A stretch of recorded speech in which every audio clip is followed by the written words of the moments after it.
บ่ายนี้จะตอบคำถามตามภาษาที่ถาม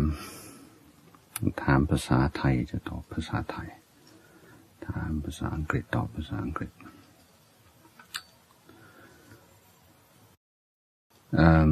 คำถามเวลาใส่บาตรตอนเช้าและกรวดน้ำอุทิศส่วนกุศลให้ผู้ที่ล่วงลับที่เราเอ่ยนามเขาจะได้รับผลบุญกุศลเหล่านั้นหรือไม่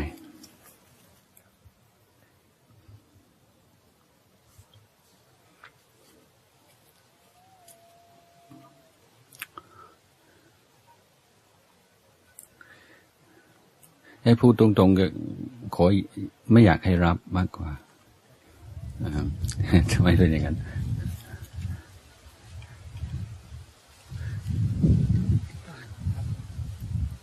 ก็ถ้าไม่เป็นไรเอาอย่างนี้เลย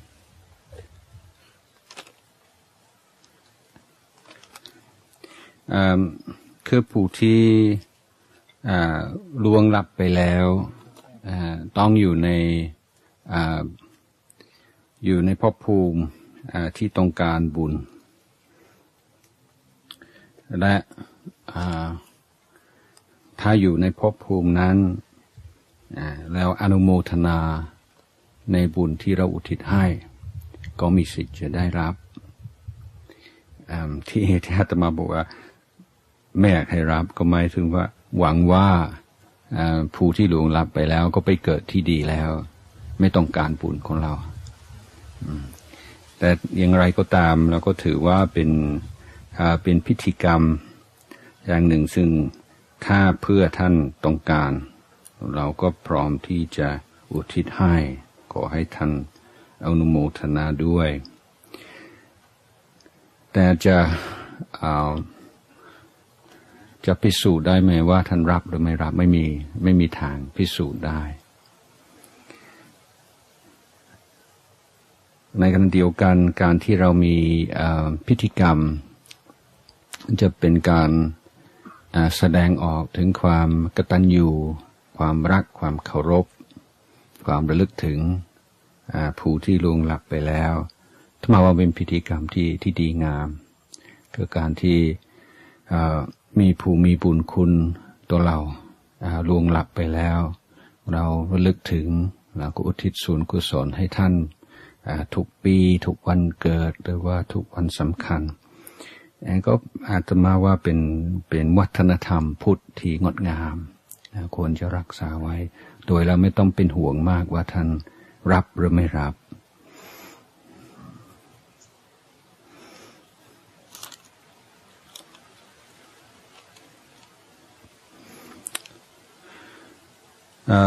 เวลาเห็นพระพุทธรูปอยู่ในบาร์ร้านเสื้อผ้าแม้กระทั่งร้านขายชุดชั้นในมีล่ะในต่างประเทศข้าพเจ้าไม่สบายใจเลยการปฏิบัติของเขาเหล่านั้นอย่างไร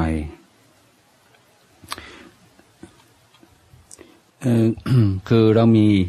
หน้าที่ต่างๆหน้าที่ต่อตัวเราหน้าที่ต่อพุทธศาสนาเราเป็นพุทธศาสนิกชนต้องดูแลทั้งสองฝ่ายดูแลตัวเราดูแลศาสนาของเราดูแลตัวเราก็คืออย่าให้จิตใจเราเศร้าหมองอย่าให้โกรธอย่าให้เสียใจมากก็รู้ว่าเป็นกลายเป็นธรรมเนียมในต่างประเทศเป็นแฟชั่นอย่างหนึ่งที่จะมีพระพุทธรูปเอาไว้โดยเขาเข้าใจว่าเขาไม่ตั้งใจจะสบประมาทหรือจะดูถูกศาสนาเขาก็เห็นว่าเป็นเครื่องประดับอย่างหนึ่งเท่านั้นเองแต่ในขณะเดียวกันถ้าเรามีโอกาสที่จะบอกหรือว่าจะชี้แจงมันก็เป็นการดีเพราะว่า คือจุดดีหรือว่าจุดแข็งจุดอ่อนของคนเรามักจะอยู่ในจุดเดียวกันเราเคยสังเกตไหมครับคือข้อดีของสังคมไทยและคนไทยก็คือไม่ค่อยถือสาไม่ค่อยโกรธแค้นคนที่มีความคิดเห็นไม่เหมือนกับเราข้อวัดปฏิบัติแนวทางวิธีชีวิตไม่เหมือนกับเราก็ไม่ได้รังเกียจไม่ได้คิดจะทำลายเรียกว่าเป็นสังคมที่ไม่ต้องมีคำว่า tolerant เพราะไม่เคย intolerant ไม่ต้องบัญญัติศัพท์ว่า tolerant ก็จะแก้ปัญหา intolerant เพราะว่าศาสนาเราสังคมเราก็เป็นอย่างนี้ตั้งแต่ไหนแต่ไรมาแต่การที่เรามีจิตใจที่เปิดกว้างยอมรับความหลากหลายพอสมควรในสังคมไทยเดียวกันบางสิ่งบางอย่างที่เราควรจะพูดควรจะคัดค้านควรจะบอกว่าไม่เหมาะสมนั้นกลับกลายว่าไม่พูดมันเกินพอดีถ้าอยู่ต่างประเทศถ้าเห็นอะไรที่มันน่าเกลียดอย่างที่นั่นว่าเอาพระพุทธรูปไว้ในร้านขายชุดชั้นในอะไรเนี่ยเราก็ชี้แจงทางสถานทูตไทยก็เป็นหน้าที่ของสถานทูตที่ต้องดำเนินการก็คงเราไม่มีอำนาจพอจะพูดกับเขาได้แต่ทุกวันนี้ความเขาจะระมัดระวังตัวมากในเรื่องนี้ถ้าว่าศาสนาอิสลามศาสนาคริสต์ถ้าทำกับศาสนาเหล่านั้นก็เป็นเรื่องใหญ่แต่ชาวพุทธเราก็ปล่อยไม่ค่อยเอาเรื่องกับใครแต่บางครั้งเนี่ยไม่ใช่ว่าโกรธแต่มันไม่ถูกต้องแล้วถ้าเราชี้แจงทางสถานทูตก็มีหนังสือถึงบริษัทนั้นบอกว่าเป็น offensive to Buddhist แล้วเขาจะเก็บหรือไม่เก็บก็เราคงจะทำอะไรมากกว่านั้นไม่ได้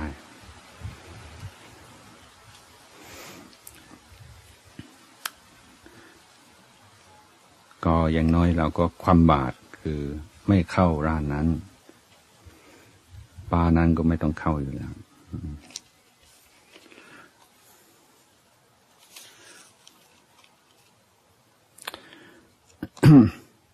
กรรมสการ when a person realizes enlightenment and dies, what happens to the person? Where is he or she, and what duties does he or she have? This is a good question. It's also a good example of a question that the Buddha would say is wrongly phrased. It's a question that's based on a fundamental misunderstanding of life. Because there is no person who realizes enlightenment. So there's not a person who is born, gets old and dies, and born and gets old and dies. That's a conventional expression.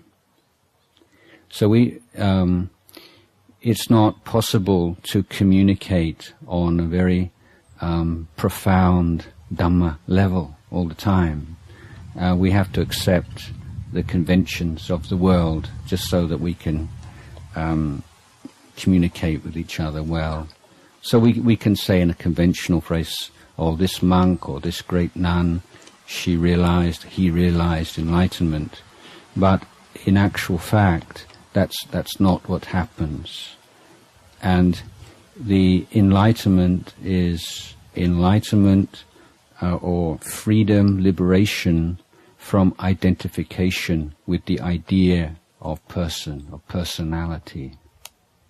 So someone who becomes enlightened, as we would say, is someone who realizes that there is no person to become enlightened. And there's no person who has been born. and there's no person who's getting old, and there's no person that dies. So from the point of the view of direct experience, then it's a meaningless question, because there's no person who dies and then has duties or doesn't have duties. So we're in a realm here which is beyond language, and so the frustration is, we desperately want to have words to be able to express this, but it's not possible. So Buddha said that when we look very closely at our experience, when we're able to go beyond all the confusion in our mind and the dullness and the agitation and so on, what we see is this flow of experience. In fact, in Tibetan Buddhism, the word for when the translators of the word citta, or the Tibetan equivalent of the word citta or jit, I like their translation. They use the word mind stream. So, the mind is not a thing, it's a stream. So in Buddhist understanding, there are no things, there are no static, unchanging things. There is a flow, patterns of experience. And so at any particular moment, there's a particular configuration of physical sensations, of feelings and thoughts, of sense consciousness, which at that particular moment we say, this is I, this is me. So they're one of the technical terms in Pali that we come across is I-making, me-making. So it's not like there is an I or a me or an ego. It's something that we make, we construct moment by moment through ignorance. And enlightenment means you find the way, the key, not to create, not to make that personality out of this flow of experience. So then what happens after death? Well, the Buddha, so people would ask the Buddha these famous, there's a number of questions they'd ask all the religious teachers. And what happens after death? Does someone disappear after death? Does he survive after death? So this is you see the difference in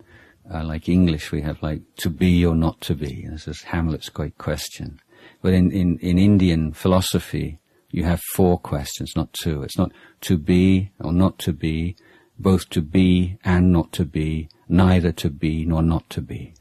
So so people in the Buddhist time, people were very sophisticated in philosophy, and they would go around and ask these teachers these set number of questions. What happens to the enlightened being after death? Does he exist? Does he not exist? Does he both exist and not exist? Does he neither exist nor not exist? And the Buddha wouldn't get caught up in all that. He just refused to answer any of those questions because they were all based on a fundamental misunderstanding of nature of experience. So that's a bit more sort of difficult one to understand, maybe a little bit.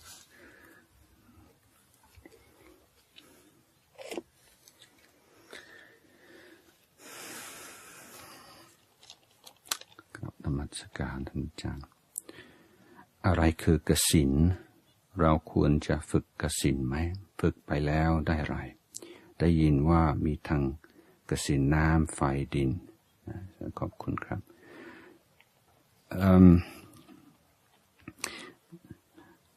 หลังจากพระพุทธองค์ปรินิพพานไปแล้วมีการรวบรวมเทคนิควิธีปฏิบัติต่างๆและในคัมภีร์วิสุทธิมรรครวมกันเรียกว่ากรรมฐาน40เรียกว่าเทคนิควิธีปฏิบัติ40ข้อ40อย่างแล้วใน40อย่างนี้ก็มีการเพ่งกสิณ ซึ่งมีกสิณสีต่างๆแล้วก็มีกสิณน้ำไฟดินอย่างเช่นเอา เอาภาชนะน้ำเอาไว้แล้วก็เพ่งที่น้ำเพ่งแล้วก็หลับตาแล้วเพื่อจะพยายามเห็นน้ำด้วยหลับตาหรือว่าดูเปลวไฟแล้วก็ดูด้วยตาจนกระทั่งมันติดอยู่ในใจแล้วก็หลับตาพิจารณาต่อการภาวนาอย่างนี้ทุกวันนี้ไม่ค่อยจะนิยมกันแล้วมันจะมีโทษบางอย่าง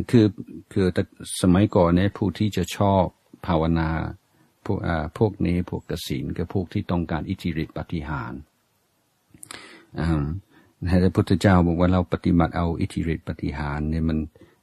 ไม่ใช่แนวทางที่ถูกต้องแต่การเพ่งกสิณสีก็มีอยู่บ้างอย่างอาตมามีเพื่อนรูปหนึ่งเป็นคนพระที่อารมณ์ร้อนพระอังกฤษรูปหนึ่งสึกไปแล้วท่านก็ขี้โมโหแล้วหลวงพ่อชาก็สั่งให้เพ่งกสิณสีเขียวเพราะตามหลักในสีต่างๆก็จะมีผลต่อจิตใจสีเขียวก็จะทำให้ใจเย็นท่านก็เพ่งสีเขียวแต่อาตมาไม่ค่อยได้ติดตามแต่สงสัยไม่หายเพราะว่าตอนหลังท่านศึกสรุปแล้วว่าไม่แนะนำแต่ก็ไม่ถึงก็เป็นข้อห้ามแต่ในทุกวันนี้ในวงกรรมฐานเนี่ยจะ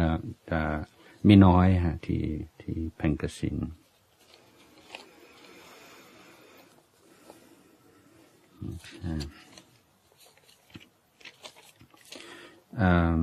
Can one be a Buddhist without having faith? In claiming that one has faith, they must have fulfilled two major elements, that is, belief and trust. But can one not label themselves as a Buddhist if they choose to live life being mindful, showing compassion to others, etc., without having to believe in the idea of reincarnation and other spiritual, less practical aspects of Buddhism? Well, let me clarify the idea of the understanding of faith or sattha in Thai, in Sunni Buddhism. The Buddha thought that faith simplifies life. So, I just a kind of related point here. That, generally, it's understood that if we could just be completely logical and we didn't have all these emotions, we'd make better choices in life. Some kind of basic idea. And like think of Star Trek, if we were like Mr. Spock, and then we'd be completely logical all the time and we'd make these really good decisions. But we're much more like Captain Kirk, and we have all these emotions. But there are people who have, through trauma, brain trauma, car accidents and so on, they have the part of their brain that produces emotion is destroyed, and these are people that are totally logical. They have no emotion. They just use logic in everything in their life, and it turns out that these people are almost completely dysfunctional. It's very hard for them to make their way in life,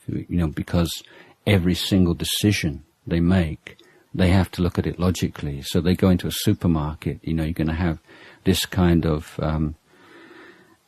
product or that kind of product, and the simplest and easiest, most trivial decisions take a very long time because they're only using logic.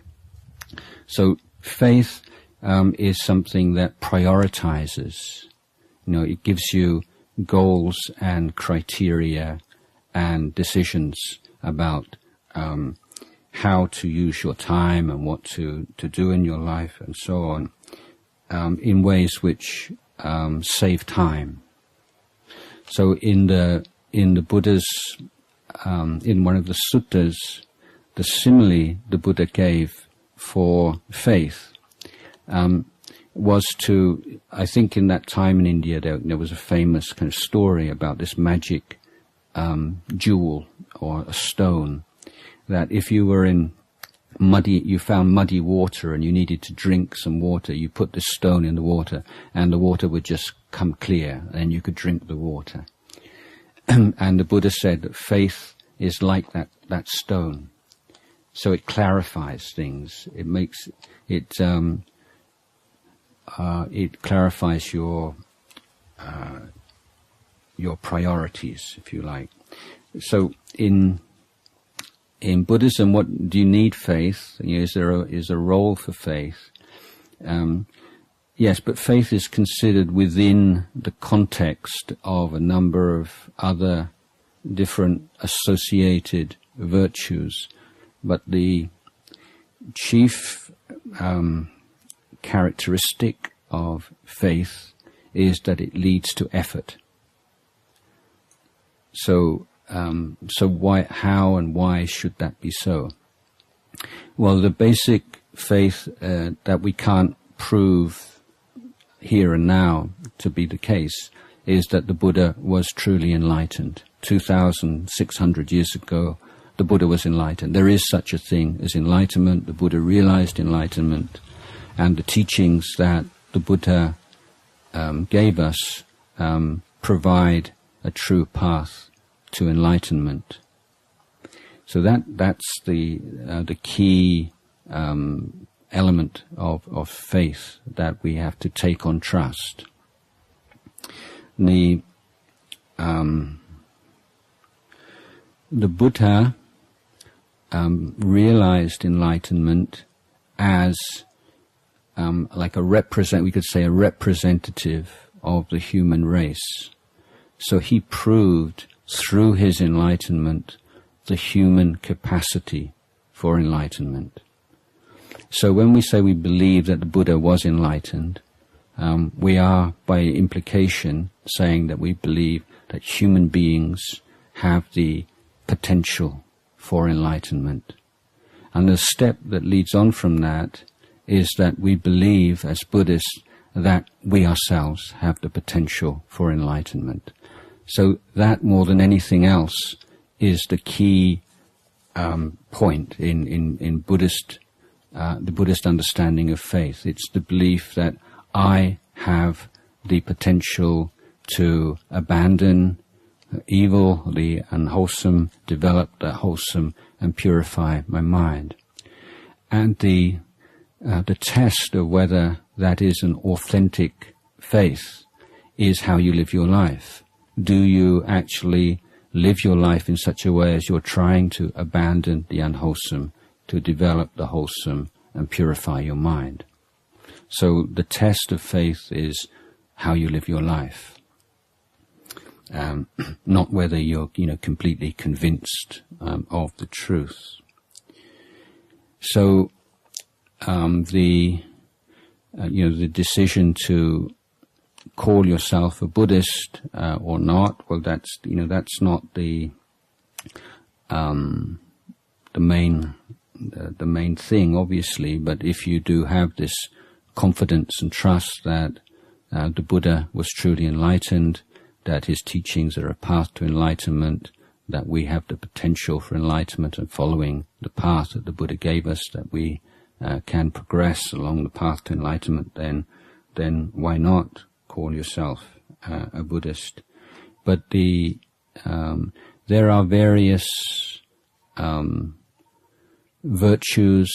and good qualities in Buddhist tradition that we find in every other religious tradition. We don't have a copyright on all these virtuous qualities, of course. But the unique feature of Buddhism is that these are integrated into an overall education, an overall training, which is based upon a very clear and accurate understanding of human nature.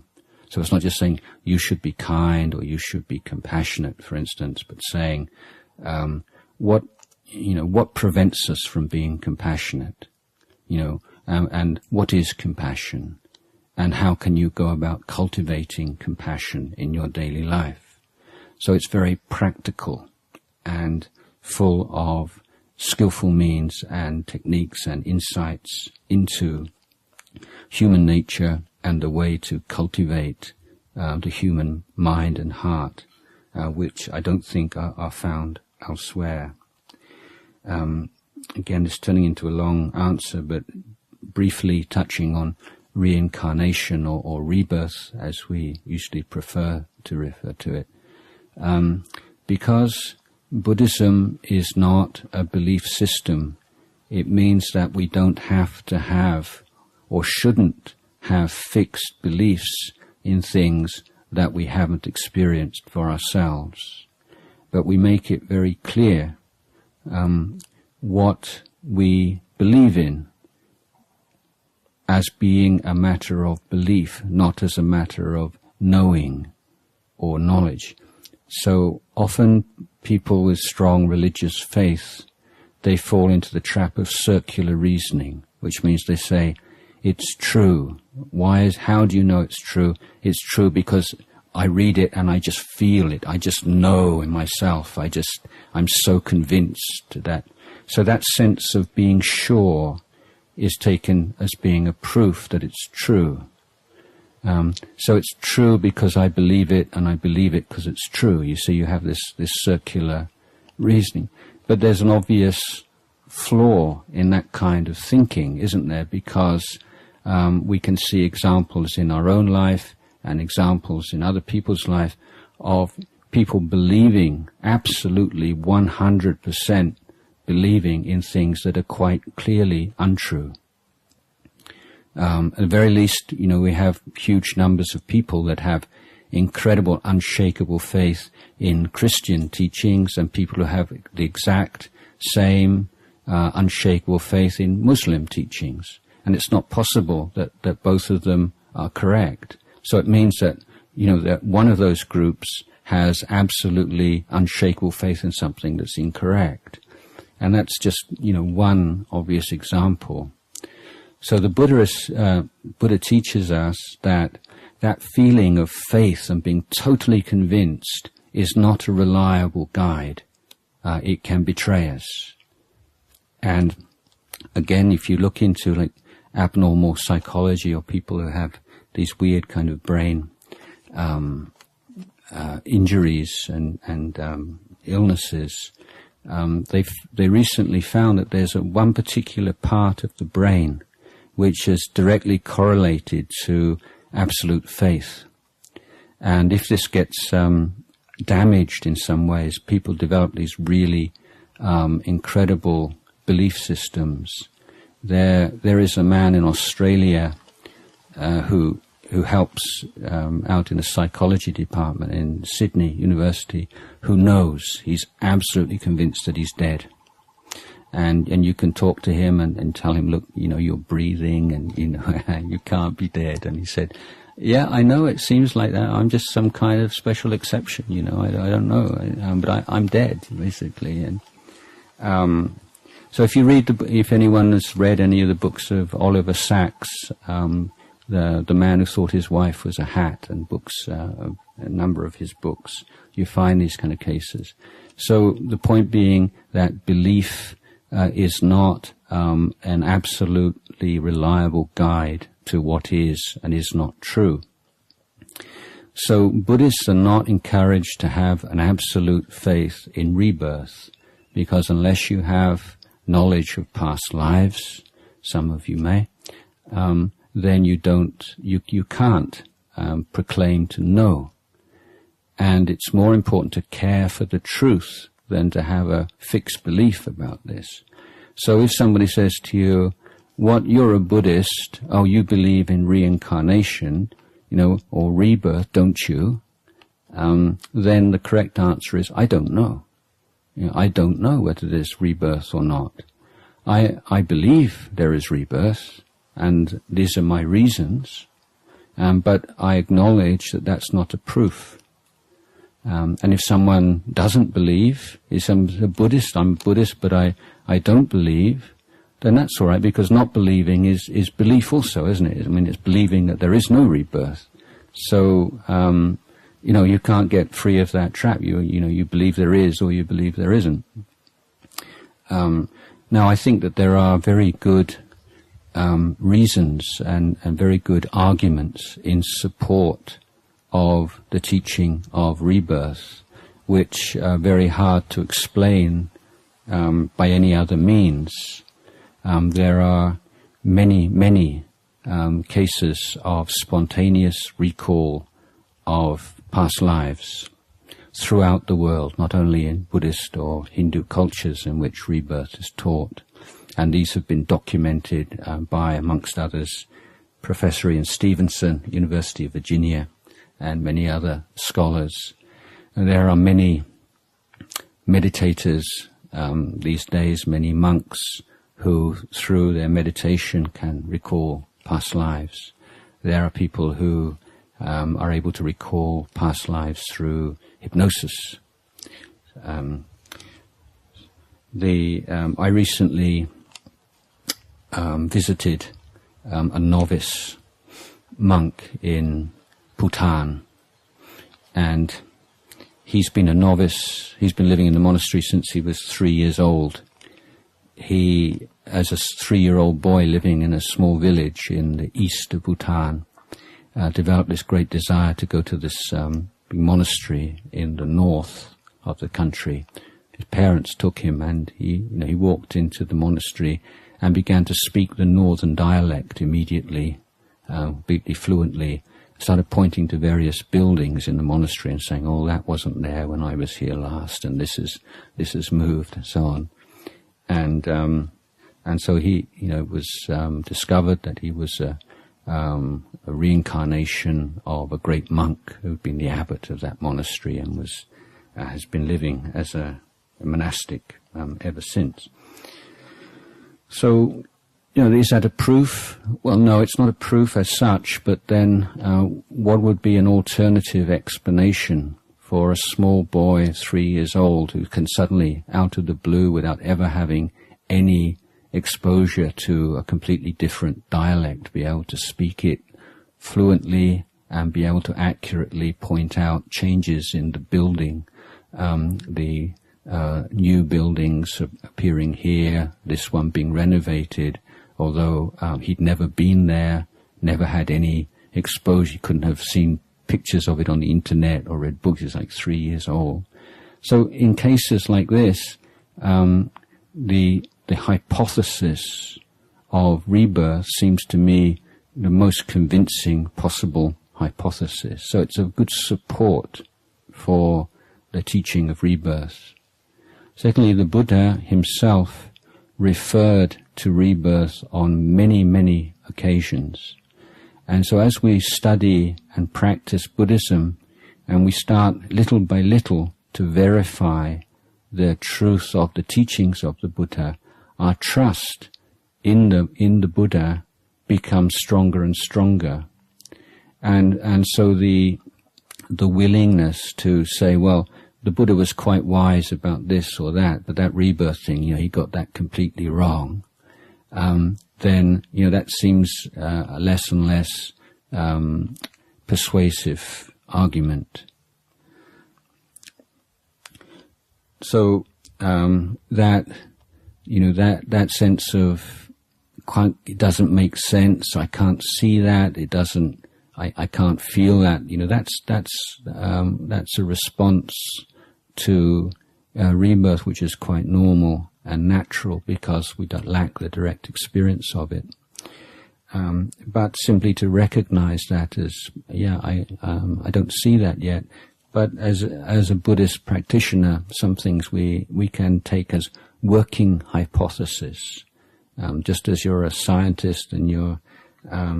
doing some research, you take on certain hypotheses for the time being. And over the course of time, you're able to prove whether or not they are accurate hypotheses. And that is the attitude we have to rebirth, for instance.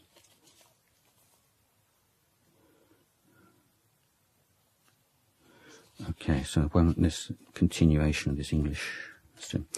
One of the 5 precepts speaks about abstaining from adultery, but what if both of you are single? What do Buddhist teachings have to say about the act of consummation before marriage? Is it wrong to do so if one does not transgress upon the relationships of others? The third precept, the teaching of adultery on adultery, is noticeably less precise than the other precepts, because the Buddha recognized that the relationship between men and women, the way that they are the conventions that guide these relationships will vary from country to country and throughout history. So the Buddha recognized this, and he didn't make this particular precept too rigid. But the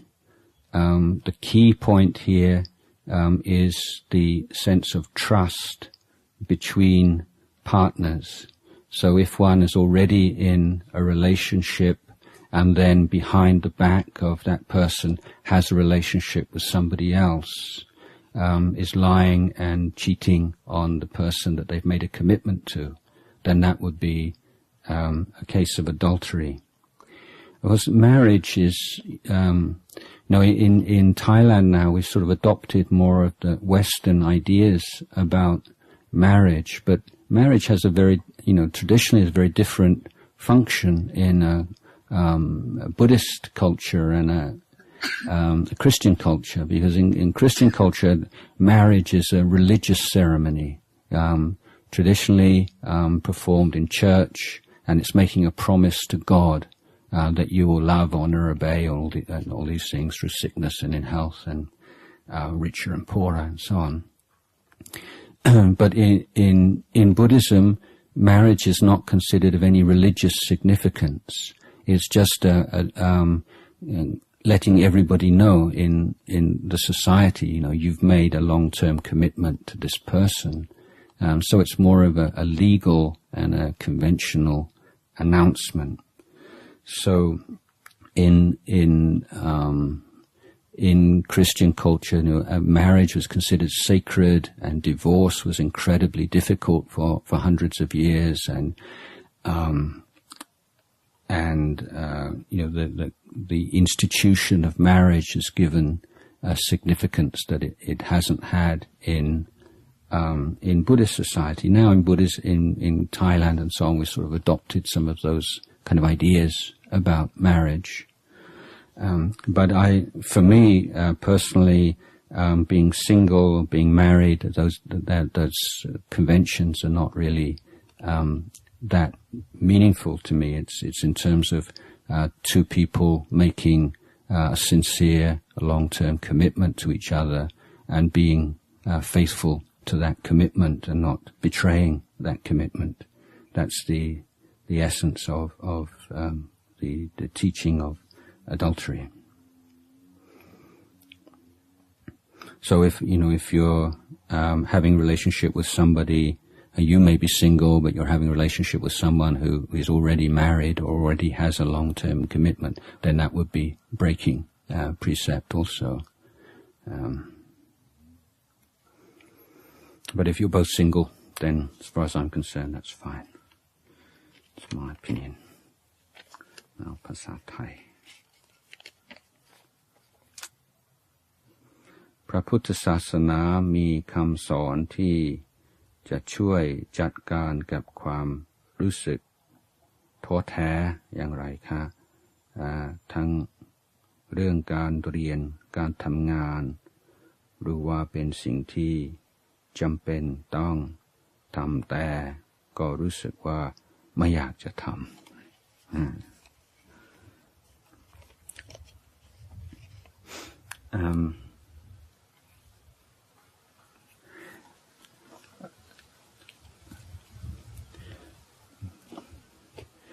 คือสิ่งที่เป็นหน้าที่ของเรามันเป็นไปได้ยากหรือมันเป็นไปไม่ได้เลยที่เราจะมีความรู้สึกที่ดีต่อหน้าที่เราตลอดเวลาหรือถ้าเป็นช่วงเวลาหลายปีนะจิตใจของเราก็ต้องขึ้นลง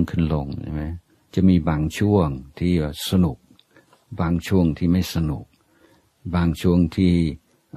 อยากทำบางช่วงที่ไม่อยากทำแต่เมื่อเป็นหน้าที่เราก็ต้องอดทนต่อความรู้สึกต่างๆแล้วก็ไม่เอาจริงเอาจังกับมันมากจนเกินไปนี่อานิสงส์หรือผลดีของการภาวนาคือเราจะเข้าใจเราจะเห็นชัดถึงความแปรปรวนความไม่แน่นอนของอารมณ์เพราะอารมณ์นั้นมันเปลี่ยนแปลงได้ตลอดบางช่วงนี่ท้อแท้มากมันเกิดความเปลี่ยนแปลงบางสิ่งบางอย่างกลับมาโอ้มันก็ดีมากไม่นานก็กลับกลายเป็นว่าไม่ชอบอีกแล้วแต่เราว่าเป็นผู้รู้อารมณ์ไม่ใช่ผู้หลงอารมณ์ที่ถ้าท้อแท้เราก็รู้ว่าความท้อแท้ก็เป็นสักแต่ว่าอารมณ์เฉยๆไม่เชื่ออารมณ์ไม่หลงงมงายในอารมณ์แล้วเดียวกันเราก็ใช้สติปัญญาเราไปพิจารณาว่าเหตุปัจจัยที่ทำให้เกิดท้อแท้เพราะอะไรท้อแท้เพราะไม่ประสบความสำเร็จที่ต้องการอาจจะเป็นเพราะเราตั้งเป้า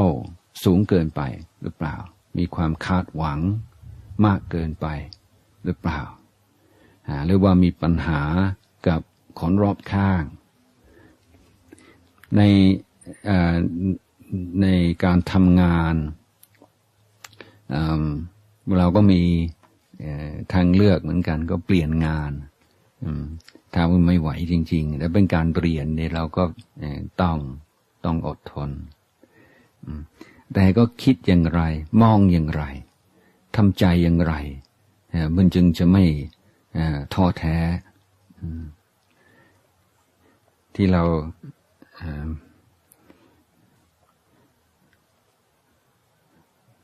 ช่วงนี้ที่เขาแข่งโอลิมปิกที่ดูประวัติของนักกีฬาเขาก็ทำมันตนบันดาลใจแล้วนักกีฬาที่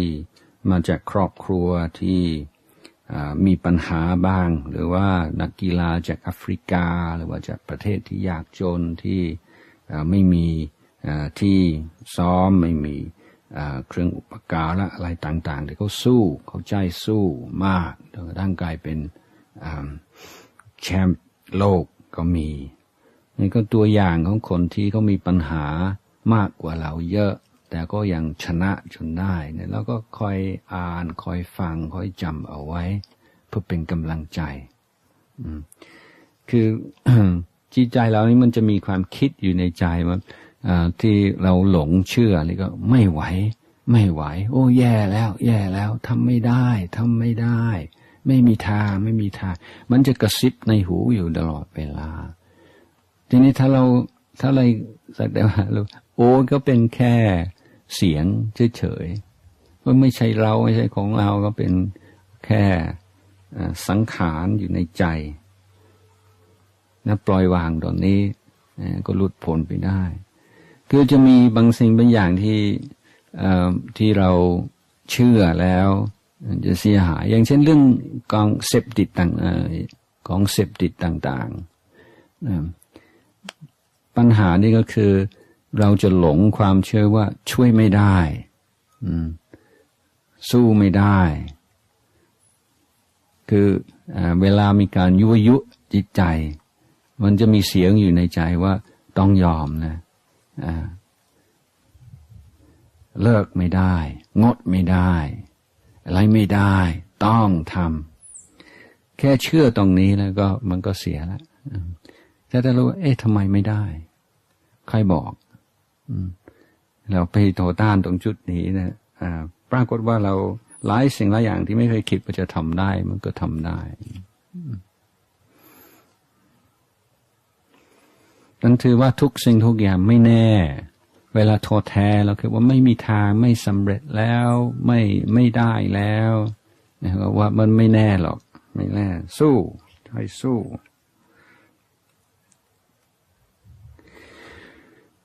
เราสามารถทำบุญได้ในรูปแบบไหนบ้างบุญก็คือเครื่องชำระจิตใจสิ่งที่ทำให้จิตใจเราสูงขึ้นดังนั้นว่าทำบุญด้วยทานศีลภาวนาอย่างที่ได้อธิบายไปแล้วเมื่อวานนี้ว่าเราทำบุญเพื่อชนะความตระหนี่ความยึดติดในวัตถุความเห็นแก่ตัวถ้าเราให้แบบไม่หวังสิ่งตอบแทนกิเลสเหล่านี้จะลดน้อยลงเรียกว่าบุญเกิดขึ้นแล้วบุญเรานับด้วยเงินไม่ได้ไม่ใช่ว่าคนหนึ่งเขาทำบุญ100 บาทคนหนึ่งทำบุญ1,000 บาทคนที่ทำบุญ1,000 บาทนี่จะได้บุญมากกว่าคนทำบุญ100 บาทเสมอไปมันก็แล้วแต่เจตนาแล้วแต่การเสียสละแล้วแต่ความรู้สึกแล้วแต่การชำระจิตใจของผู้ให้ศีลการรักษาศีลคือการทำบุญเราไม่ค่อยจะคิดใช่ไหมว่าอยู่ในศีล5นี่ก็เป็นการทำบุญเป็นการทำบุญเพราะว่าเราทำให้เจตนาจะเบียดเบียนจะถือสิ่งของที่เจ้าของไม่ได้ให้หรือจะทำความชั่วต่างๆนั้นคอยอ่อนลงมันจะเหมือนกล้ามเนื้อสมมติว่าเราเจ็บไข้ได้ป่วยแล้วก็นอนนานนะกล้ามเนื้อที่เคยใช้ไม่ได้ใช้มันก็รีบอันนี้ถ้าเจตนาจะทำร้ายเจตนาจะเบียดเบียนเกิดเมื่อไหร่แต่เราไม่ตอบสนองไม่ทำตามนานๆเข้าเจตนานั้นจะรีบมันจะอ่อนลงไปมากเพราะเกิดเมื่อไหร่เราไม่ทำตามมันจะเปิดโอกาสให้คุณธรรมอื่นๆได้เกิดขึ้นเจริญงอกงามเมื่อเรารักษาศีลเราก็ให้ความรู้สึกปลอดภัยกับทุกคนรอบข้างเป็นการให้ด้วยและเป็นการชำระจิตใจของตัวเองก็เป็นบุญแต่การภาวนาคือการฝึกจิตโดยตรงก็เป็นบุญที่สูงสุดเพราะว่าเป็นความเพียรที่จะเลิกละที่จะชนะความโลภความโกรธความหลงสิ่งไม่ดีในจิตใจและจะพัฒนาสิ่งที่ดีงามนั่นก็เรียกว่าเป็นบุญสูงสุด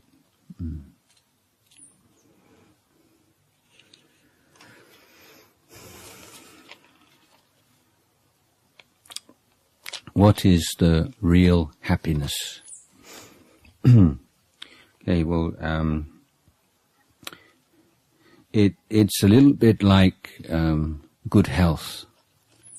You know, like if somebody says, "What is good health?"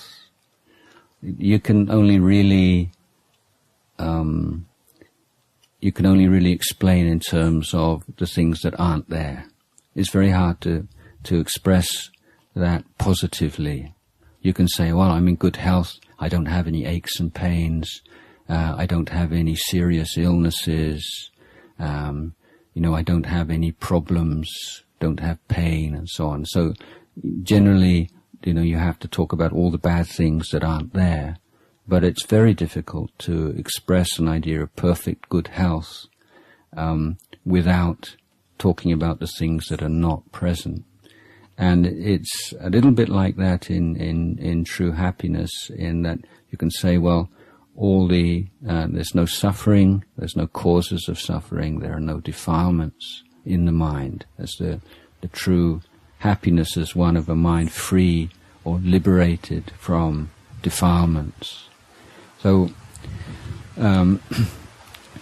the Four Noble Truths, which are usually expressed as suffering or dukkha, cause of suffering, the end of suffering, the way to the end of suffering. Another way of formulating that is to say the first noble truth is the lack of true happiness, and the second is the cause why we lack true happiness. The third is the truth that there is such a thing as true happiness. And the fourth is the path towards true happiness. So the first noble truth is that we lack, as long as we have defilements in our mind, we're never going to be able to experience true happiness. It's always, the happiness that we have is always very fragile and so easily disappears. It's not something that we can rely on. For instance, you might be really so happy, and then somebody says something or does something, and suddenly, the happiness just disappears in a flash. Or you're really super happy, and then you get hungry, or you have to go to the bathroom, or you have to go to sleep, or so there are all these physical realities that undermine happiness. If you have happiness from seeing something beautiful or hearing, some beautiful music, then how long can you sustain that happiness? If you were to take your favorite food or your favorite piece of music and just kept listening to the music over and over again, or just eating the same meal over and over again, before long, you wouldn't want to eat it anymore. You wouldn't want to listen to it anymore. I remember reading a book once I really enjoyed, and the heroine of the book, her father had died, and they were going to play his favorite piece of music in the church in the funeral. And she was afraid that when she heard this piece of music, she'd have such a strong emotional reaction to it, she'd break down crying and totally lose it in the church. So what she did was, before the funeral, she just sat and listened to this piece of music over and over and over again. So by the time she went to the church, she was like choi. So this is the nature of sensual pleasures, that they are inadequate. There's no sensual pleasure that can give you a lasting happiness. You can have this kind of bolt of excitement and joy and bliss, but the very nature of sensual pleasure is that it's not enough. Even when you're really enjoying yourself, do you have this sense of more? Well, where does that sense of I want more come from? Why would that arise in your mind? Just look at that. And then when you do experience some really blissful experience, then it becomes a memory, and then you judge things that follow it afterwards. Wow, it's really great, but it's not the same as that time. That was really the greatest. And there's always this sense of disappointment that you're not able to recreate the same kind of pleasure. Maybe you set up exactly the same conditions. And there's a famous, this is going back now when I was a layman. And has anybody ever seen a film called Annie Hall by Woody Allen? Have you ever seen that film? It's a very good film and very funny. And in this film, so he has this relationship with this woman called Annie Hall, and it's perfect. They're just completely attuned to each other, and everything they do, just works so well. And they have this really fantastic experience cooking something in the kitchen, and it's just an expression of two people just for a certain period of time, and just so totally, at one with each other. And then sometime later they break up, and then he has another girlfriend, and he tries to recreate, as I remember, the same thing. He's in the kitchen, they're cooking the same thing, and everything's the same thing, and it just doesn't work. It's just kind of her reaction, his reactions, and this kind of pain of not being able to tune into that and to recreate that sort of peak experience again. This is one of the inadequacies of the pleasure and the happiness in the sensual world. So sensual pleasures, the normal happiness that we have, it's not that it's bad or it's evil, but it's really deep down, it's not what we want. We have this very deep desire for something that's true and lasting. And this is the frustration we have, is that we're often searching for this in things that are not able to provide it. It's not that forms and sounds and taste, there's not anything wrong with them. They're just what they are. A form is a form, a sound is a sound, a taste is a taste. They are just what they are. But the problem is that we want more. And we're constantly going back and just hoping, well, maybe this time it'll work out. If I just change this and change that, if it's just, we always have this hope that, this finally, this will be it. And it never is. And so we're always chasing this ephemeral happiness in the future, just hoping if just this works out, just that works out. Or then if it does, it doesn't last. And that's just the nature of the world. This is why the Buddha said the world is dukkha. It's not that there's no pleasure, that there's no happiness in the world. There is. But it's very contingent. It's very unstable. It's unreliable. It's not really what our heart truly desires. So the way towards that experience of true happiness is the Eightfold Path, because the less defilement you have in your mind, the more pure your mind is, the more wisdom, compassion in your mind, then the more you have this taste and feeling for real happiness. So the truly happy person is the arahant. Everyone else is trying to get there. Let's try. กี่โมง 4:10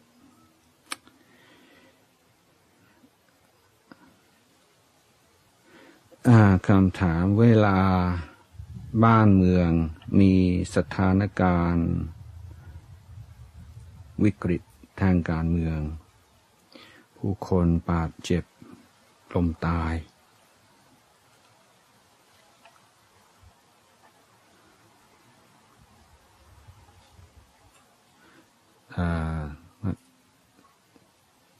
ที่การตั้งคำถามกับคนไทยประเทศไทยว่าทำไมคนพุทธควรมีจิตใจเมตตาแต่กลับทำลายล้างกันเองเราควร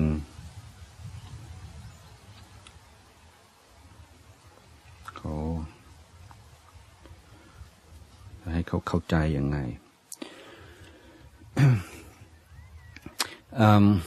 คือพยายามย้ำว่าการเป็นชาวพุทธอยู่ที่การกระทำอยู่ที่วิถีชีวิตอยู่ที่ว่าทุกวันนี้เราทำอะไรอยู่ความสัมพันธ์กับคนรอบข้างกับคุณพ่อคุณแม่พี่น้องเพื่อนฝูงชุมชนสังคมมันเป็นอย่างไรทุกวันนี้จิตใจเราเป็นยังไงเรา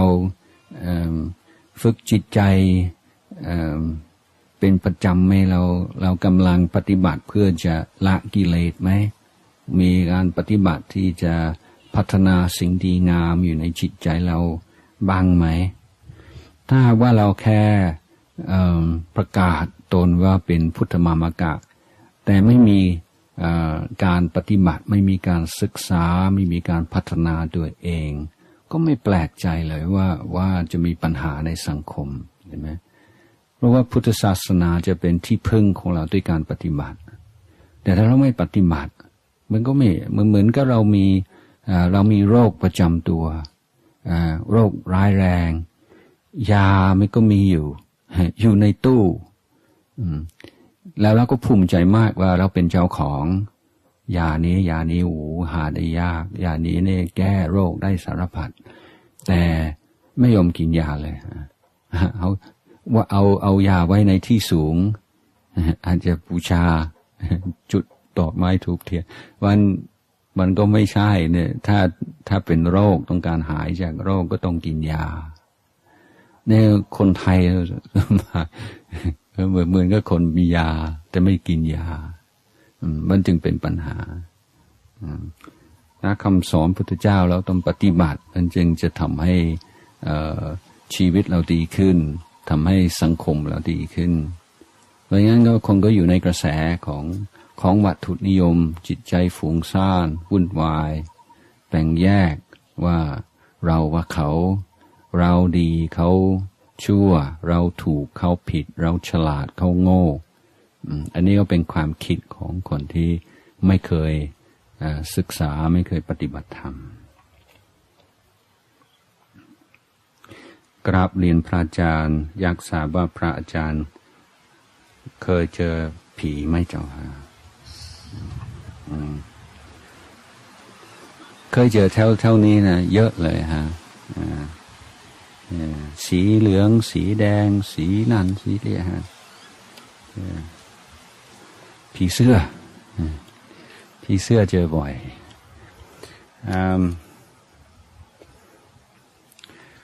ผีอาตมาว่าผีน่าจะกลัวพระฝรั่งมากกว่าในตัวสูงขาวดีน่ากลัวไม่เคยขนาดเคยอยู่ในป่าช้าอยู่ค้างคืนกับศพกับอะไรต่ออะไรสารพัดก็ไม่เคยเจอผีที่นี่มีใครไหมเคยเจอผีบ้างไหมมีไหมใครเคยไม่เคยนั้นเราเอาหลักพุทธศาสนาหลักอริยสัจสี่ใช่ไหมเอาก็มาพูดถึงทุกข์เหตุให้เกิดทุกข์แล้วถามว่าคนเราเนี่ยจะเป็นทุกข์เพราะผีหรือทุกข์เพราะกลัวผีกันแน่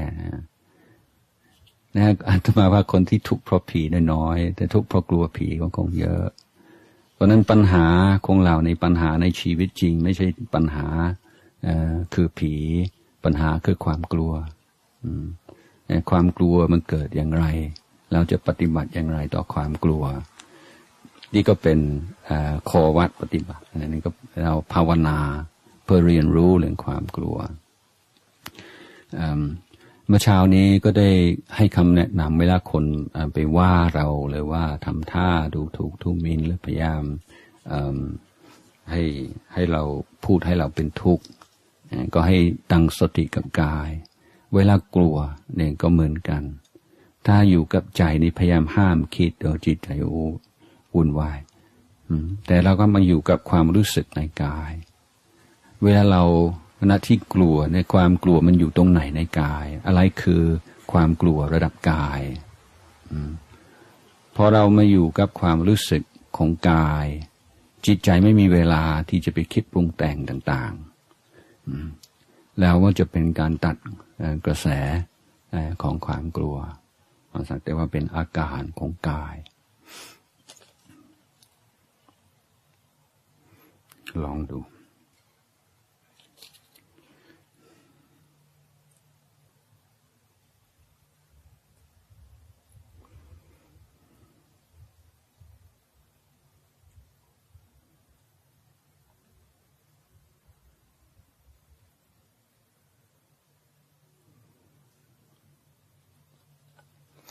อันนี้ก็เป็นเรื่องการท้อแท้ซึ่งก็ตอบไปแล้ว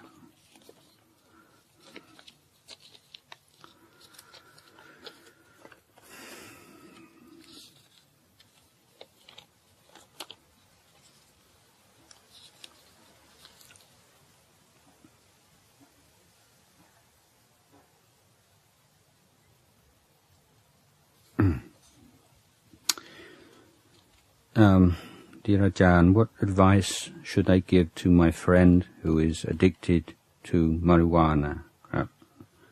Thank you in advance, Ajahn.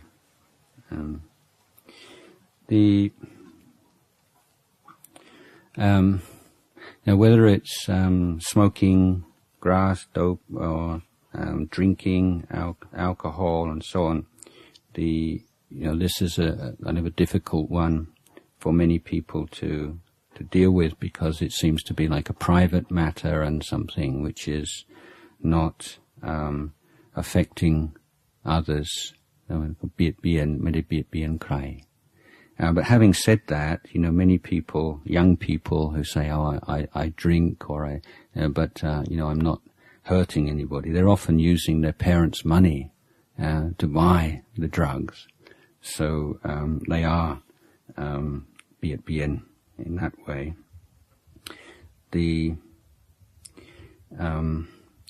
I often give this simile. You may have heard this before. Let's say you want to go to Bangkok. So you have Bangkok as your destination. You don't know the way.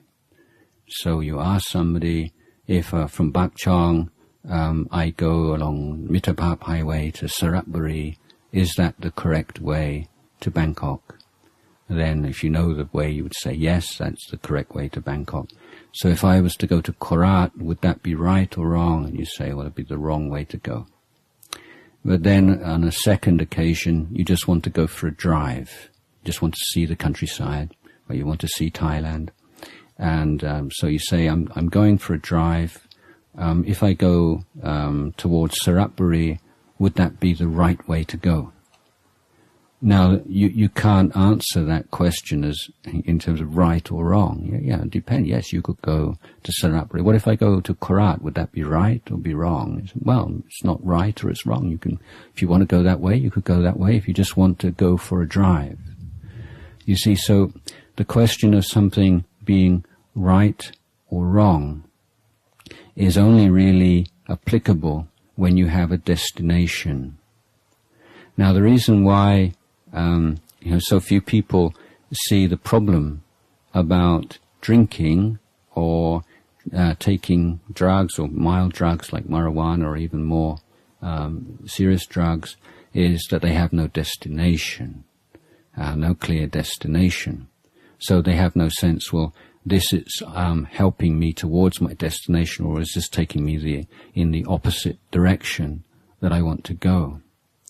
So as Buddhists, the path of practice is one that we recognize how important mindfulness is, that there's no real inner change possible without that cultivation of mindfulness. You don't have the power or the means to really change yourself without mindfulness. So when you recognize that, and you also see very clearly how difficult it is to be mindful, even if you're in a peaceful place, even if you're in a monastery or a meditation course, being mindful is just so tough, So, if you take on any kind of task, specifically a difficult one, then the wise person tries to maximize all the supporting factors and to minimize all the obstructive factors. So in that case, we see very clearly that drinking or taking drugs or smoking marijuana is definitely an obstructive factor to the development of mindfulness and following the path of the Buddha. So if you really want to follow the path of the Buddha, you see the value of it, then you see there's a conflict. This is what happened certainly to me. I've smoked marijuana before I became a monk. But when I started practicing meditation, these two things didn't go together, and I thought long-term benefit in my life, no question that meditation is going to be of more value than smoking. So I just gave up, just like I didn't think it was a big deal. It was just two things didn't go together. It was as simple as that. So in case of someone who's smoking, in terms of, I smoke, just sit back and, eat some kanom and smile and listen to music, and, music sounds much better when you're stoned than when you're not. And yeah, that's true, isn't it? But, long term, what do you want to do with your life? And, I've been, running a monastery in Ubon for many years, and people from all around the world coming to meditate and to become monks. And I've trained many, many, many people from very different countries. And I can say that, the people who have most difficulty being mindful as monks are people who took a lot of drugs before they became monks and smoked a lot of dope. It doesn't have a good effect on your power of mindfulness. So if somebody's not interested in making something out of their life, then yeah, very difficult to get through to them on this one, you know. So that would be my advice. You know, some question. You know, well, what do you want? What do you really want to do with your life? What are the things that you want to develop within yourself? You know, if you're just hanging out, then you know, well, that's all right for a short period, maybe, but long term, it's not a wise choice.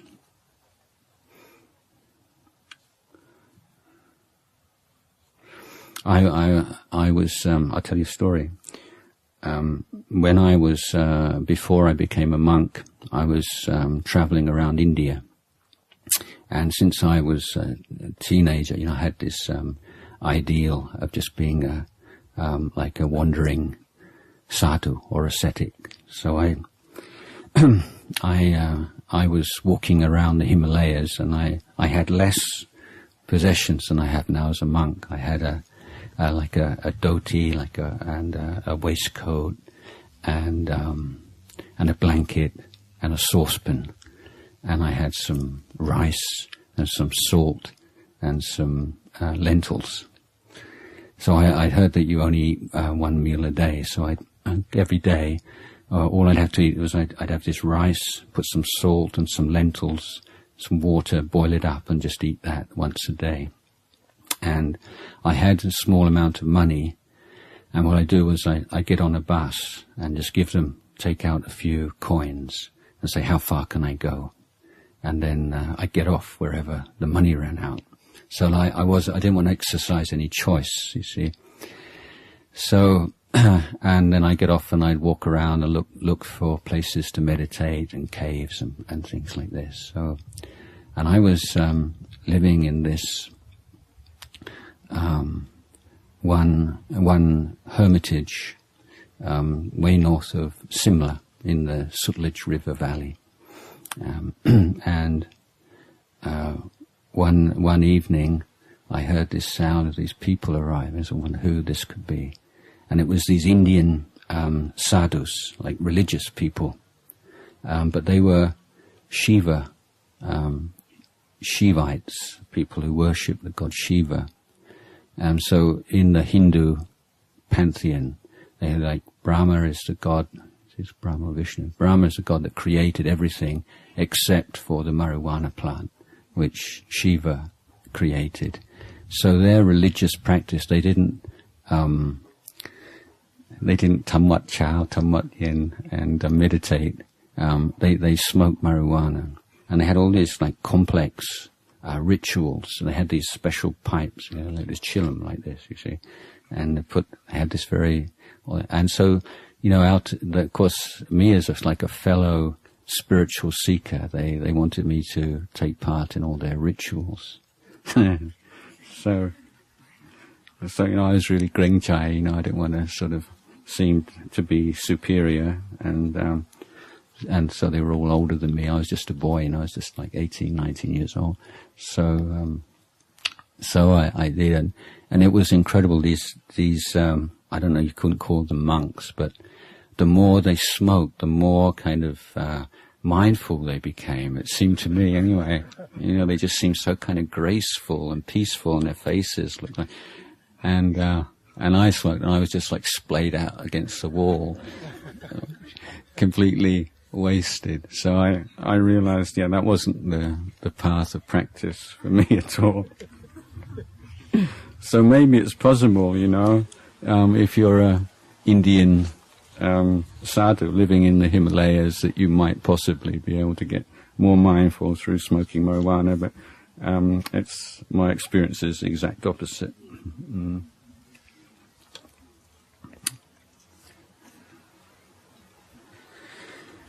Okay. 4:30 โอเคอีก3ข้อเอาไว้พรุ่งนี้ยังมีเวลาวันนี้ก็พอสมควรมีเวลา